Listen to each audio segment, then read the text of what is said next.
You mentioned seduction there, the art of seduction. Why did you write a book about the topic of seduction? Seduction is a high form of power because you make people feel pleasure. You make them feel excited or interested in you, and then their resistance to your ideas slowly lowers, and you have the ability to influence them and to move them in the direction that you want. If you yell at them, like how we were talking about your child, and you tell them, do this, do that, they resent it, and for good reason. But if you're subtler, if you're more seductive in your approach, if you're more indirect, people will do what you want or go in your direction without ever even realizing it. Well, I like to distinguish between cold seducers and warm seducers. A cold seducer is something you don't want to be. That's the typical image that we might have of a male seducer, but even of a female seducer. They're just after money, or the men are just after sex. That's not my ideal. My ideal is kind of a back and forth quality where it's not domination.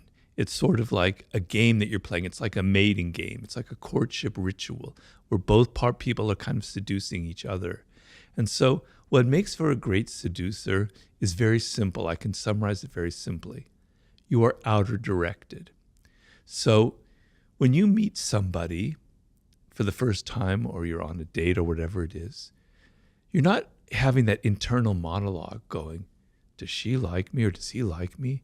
Am I dressed well? Am I saying stupid things? What can I do to impress them? No.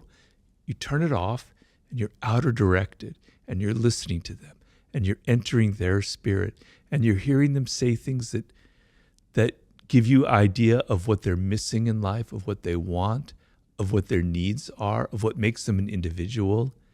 You're absorbing it, you're entering into their spirit, and then you can reflect it back to them. You can give them gifts. You can take them to places that show that you're attentive to them. Because if you look at how we are in our day-to-day life, normally people never pay us attention. They're always so self-absorbed. They're never thinking about us. The times where you get the sense that people are actually interested in who you are as an individual is pretty rare. If you give that feeling to someone, it's incredibly powerful because we all want to be validated. We all want to be recognized. So the seducer is not someone who's all worried about him or herself and thinking. They're involved in the other person. They're absorbed like a sponge inside their psychology, inside their world.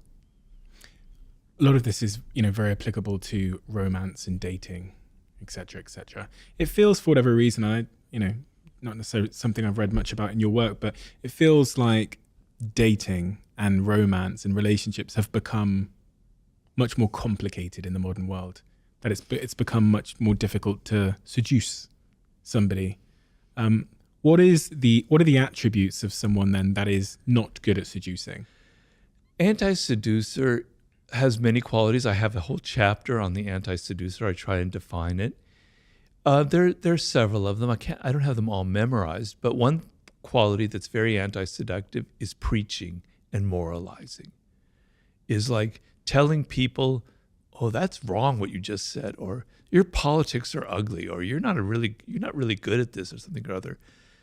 Having a moral superiority, a sense of sanctimony in a realm which should be about pleasure, where should be that kind of equality, that kind of back and forth dynamic, where you're asserting your moral superiority, is deeply, deeply anti-seductive. When you were talking a second ago about the person who goes on the date and they're thinking about themselves and what they, what their hair looks like or whatever else, that spoke to an insecure person.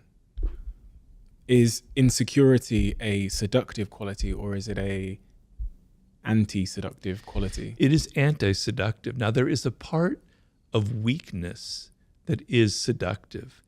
So I would say vulnerability is seductive, but insecurity is anti-seductive. And there's a big difference. Why does vulnerability draw people to you? Because so if I can define seduction in simple terms, most of the time we are closed to the influence of other people. Particularly now, we have these walls up because life is harsh.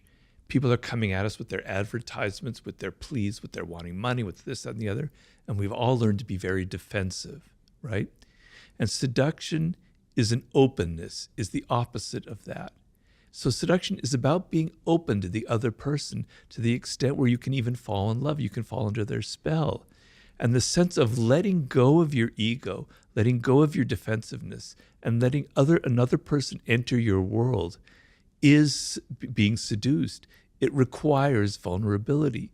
If you meet, the typical scenario is of a man who's not vulnerable at all. He's so powerful and in control and everything, has no vulnerabilities. It's frightening. You know, for a woman, it could be very frightening. Like this, he's so strong, he's so invulnerable that there's something wrong about it. You know, maybe he's a serial killer. Maybe he's got skeletons in his closet. Something isn't right about that. What seduces you about a puppy, about a child, about an animal, is their vulnerability. It makes you want to hug them. It makes you want to help them, right? Vulnerability, the sense that somebody needs protection or help, brings out qualities in us that we don't normally have that I think allow for seduction. So that is being vulnerable. That is, I can be influenced by that other person. I am open to their spirit, right? That's being vulnerable.